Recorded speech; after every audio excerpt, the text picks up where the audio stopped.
Tai minint Tarptautinę tolerancijos dieną, mes, studentų atstovybė, norėtumėm Kolpingo kolegijos direktoriaus Vytauto Kirkos paklausti porą klausimų apie toleranciją jo gyvenime ir kaip jis tiesiog susiduria su ją. Tai mūsų pirmas klausimas būtų, ar buvo momentų, kai tolerancija jūsų gyvenime atliko svarbų vaidmenį?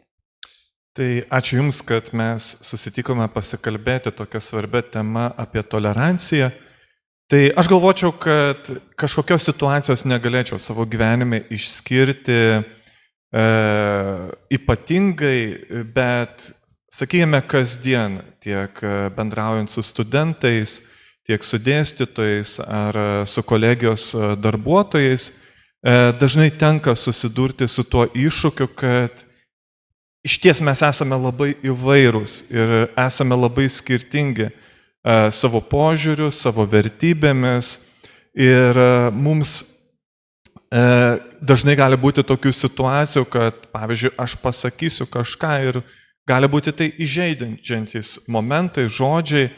Tai aš visada stengiuosi suprasti tai, ko aš prašau, tai, ko aš galbūt noriu, kokią informaciją perduoti ir kad ji būtų kuo aiškiau ir pagarbiai pasidalinama. Nes, kaip ir minėjau, dažnai mes galime savo žodžiu kitą žmogų įžeisti, savo kažkokiais įsakinėjimais, nurodymais arba manimu, kad aš geriausiai žinau kažkokią tiesą, mano požiūris yra vertingiausias. Bet iš tikrųjų taip nėra. Esame mes skirtingi ir turime vis dėlto su pagarba į vienas kitą kreiptis ir bendrauti. Labai ačiū už atsakymą.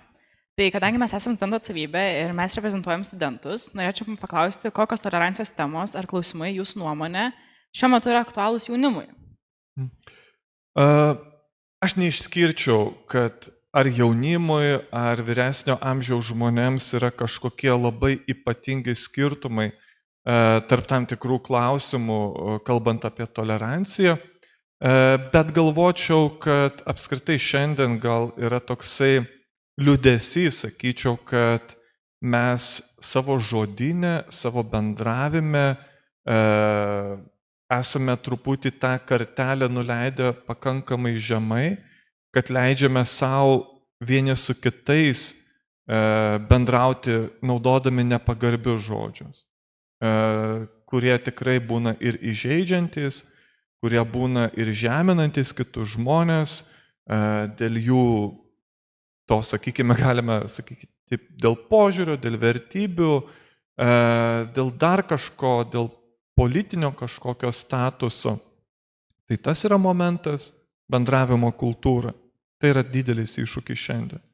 Iš to išplaukia ta visa patyčių kultūra, kuri yra pakankamai šiuo metu yra lyg atrodytų savaime priimtinas dalykas. Ir nesvarbu kartais, kur ten esi, ar ten politikoje, ar tu esi kažkur, nežinau, kažkokiame susitikime, leidžiame mes tą savo.